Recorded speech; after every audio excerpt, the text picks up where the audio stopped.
fellow cyborgs. Today I thought I would make a semi-cozy video. It is not a pajama Sunday, but I am here with tea and I'm in a cozy sweater and chat to you about what's my deal with Charlotte Brontë. It's not so much with Charlotte Brontë as a person, because I have no opinions of her as a person at this point in time for this video, but it's about with her novels, and mostly it's about my tendency to give 5 stars where they are not deserved, preemptively, and to proclaim Charlotte Brontë books that I've only read once to be my new favorite classic of all time before I even know that that's a thing. My journey with Charlotte Brontë and her works began with Jane Eyre. Like with most of us, I had to read it in high school.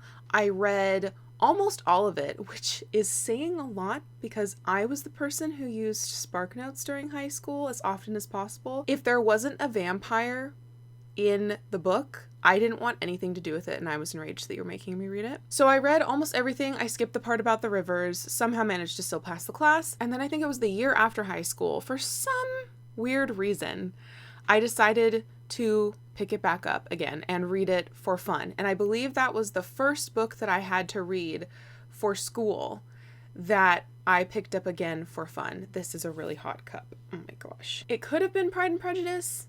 It's a tie.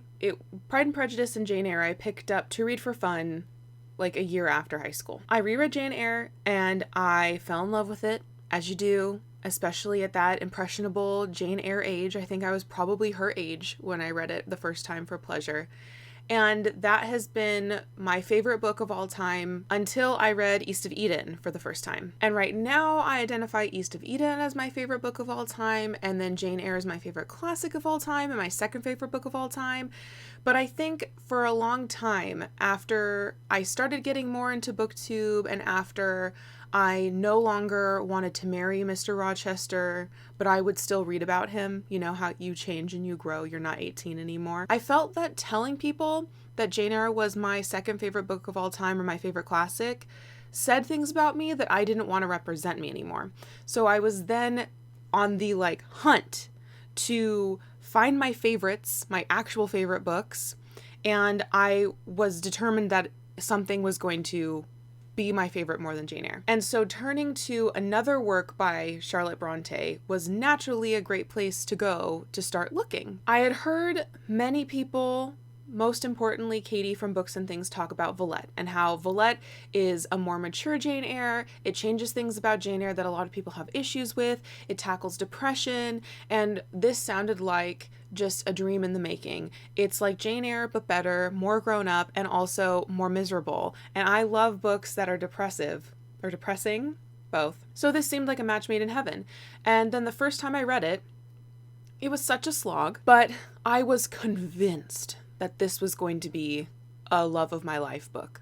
And so I think it was the first Victober that I participated in, actually, I gave it a preemptive 5 stars, and I said that when I would reread it, this is going to be a 5-star read. The first time, because I was getting used to this story, it's only a 3-star, but in the future, it's going to be my new favorite classic. And then I reread it twice more, and it has never been a 5-star read for me emotionally. There are just so many things about Villette that I find claustrophobic, and not in a good way. The isolation at Thornfield Hall is titillating in a gothic, spooky, positive sort of way, but the isolation that Lucy experiences when she's teaching in Belgium, for me, is more threatening and unwelcoming. And with each read of Villette, that has never changed for me. We're switching hands. This cup is heavy, is the thing. I shouldn't have filled it this full, but I did. So at this point in my life, I think Villette is not going to be my new favorite classic. It's not going to be my new favorite Charlotte Brontë. And I'm at peace with that. I just feel really embarrassed that I said it in 2 different places in 2 different videos, even though I'm sure nobody else cares, but I do. So then, with the Brontë binge, I read The Professor, and that is just proto-Villette. I'm not here for it. I know that Katie thinks that there are other merits to The Professor, but I read it. I enjoyed it more than other proto Brontë novels, Agnes Grey, but I don't have a desire to reread it. I will, but I don't like have a burning desire to reread it. It's not in the running. So then here's Shirley, and Shirley is a longer book. There's more meat to it.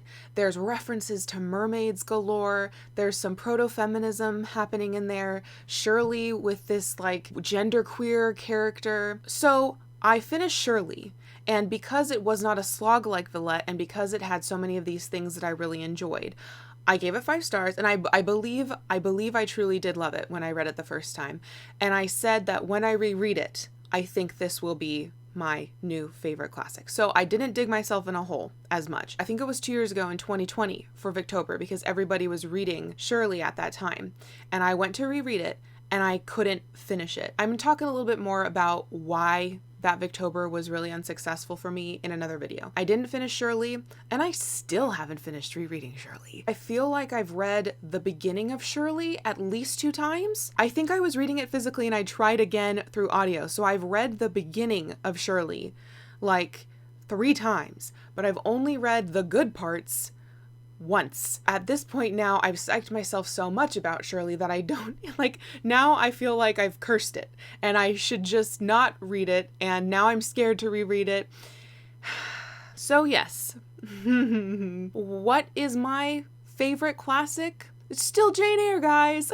There's nothing to be ashamed of for Jane Eyre being my favorite classic, and I think a large part of that too is the fact that I've read it so many times. I think I've read Jane Eyre 5 times, maybe 5.5, and every time it's been a 5-star read for one reason or another. It's easy to get into, it's not too depressing, it's not unwelcoming. The thing about Jane Eyre is that even though I've moved past caring about the romance as much as I once did, I now have a romance with Jane herself. And so the fact that this is a coming of age story and it's about intimately learning about Jane and knowing her, that's where my joy now comes from Jane mostly. So obviously there's like other issues that Jane Eyre has. It is a problematic classic for multiple reasons, for not only the romance, but also spoilery reasons that I don't want to get into that have to do with race. So I think a part of me too, not only is it the fact that people think of Jane Eyre primarily as a love story, and I think that if I tell people that my favorite classic is Jane Eyre, they're going to think that I'm a hopeless romantic, which is no longer the case. It's also the fact that it is a little bit of a cringe with the problematicness in Jane Eyre. So these days, I'm not having so much of an identity crisis where I feel like I need to have all of my favorites narrowed down for me and my identity for my entire life, as I was having that identity crisis when I was 18, 19, 20, etc. But I definitely do think that there will be a classic that I will one day know as well as Jane Eyre, and then hopefully love better than Jane Eyre. Is that going to be Shirley? Who's to say? I'll actually have to reread it to figure that out. Will that be some other classic? Who is to say? Only time will tell. So yes, that's my deal with Charlotte Brontë and her novels being my favorite classic of all time, and the continuing journey to that determination. Which, frankly, that is 100% a journey. It is never going to be a destination, what my favorite book is. And now that I'm in my 30s and in my prime, like Miss Jean Brodie, I accept and I appreciate the chaos, which is you are never going to figure it out.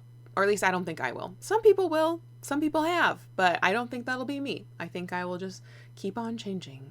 I will be a rolling stone that grows no moss and chooses no favorite book of all time.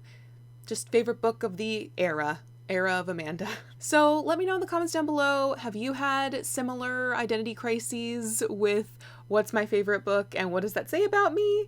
And what are your thoughts on the works of Charlotte Brontë? If you want to rank them for me in the comments down below, I'd be happy to read that. Thank you for watching me blather and not drink this tea at all. I've just been holding it and getting a bit of an arm workout and slowly not burning myself, so that's nice, but at least it's a cute cup. So thank you for watching, and until next time, enjoy this cozy season, read some Charlotte Brontë, and continue to be lovely.